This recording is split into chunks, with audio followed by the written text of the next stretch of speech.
Okay, welcome along to another one of our videos on using the social Wi-Fi dashboard. This video is probably more for the curious as to what the data protection information is all about in the dashboard.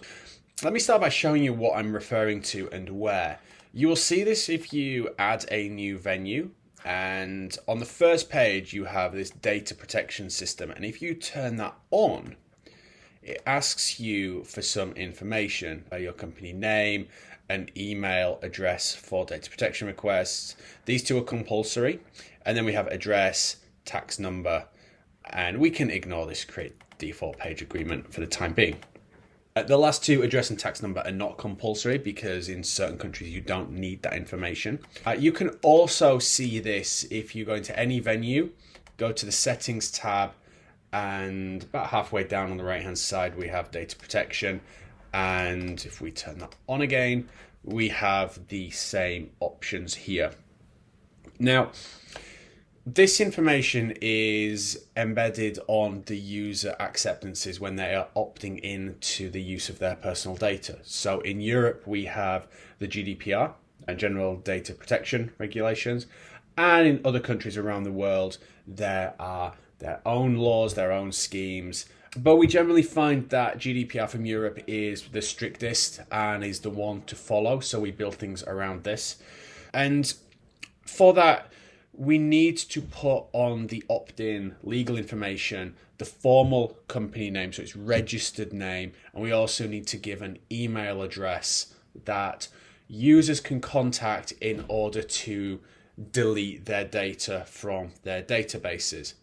Some countries also have additional requirements that you need to display your registered address, and the tax number is also required in some countries.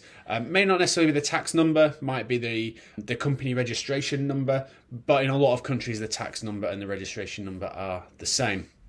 So if the country that your business is in have laws around user data and getting people to opt in and having the right to be forgotten, which is most countries these days, then we are going to display that information on the agreement page in the social Wi-Fi system. And I'll just show you what this looks like. We have one branded up here, but you can see here that we have some text. This is all editable, by the way, so you can see that I've just deleted all of it. I can type more things in here if I want.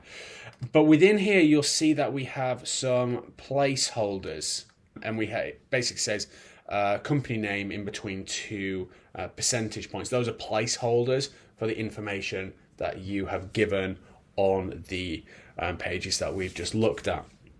That's the reason why we are asking for that information when setting up a venue and giving you the option to change it. It is very important to keep yourselves legal when gathering and using customer data. And once you put that into the system, we will start displaying that data on the Wi-Fi login process so that your users know who is collecting the data and who to contact if they would like to be forgotten. One of those legal things can be a little bit tricky if you're not fully up to date with the laws regarding this kind of thing. But as always, support@socialwifi.com, and we'll be happy to help you should you have any questions regarding using this function.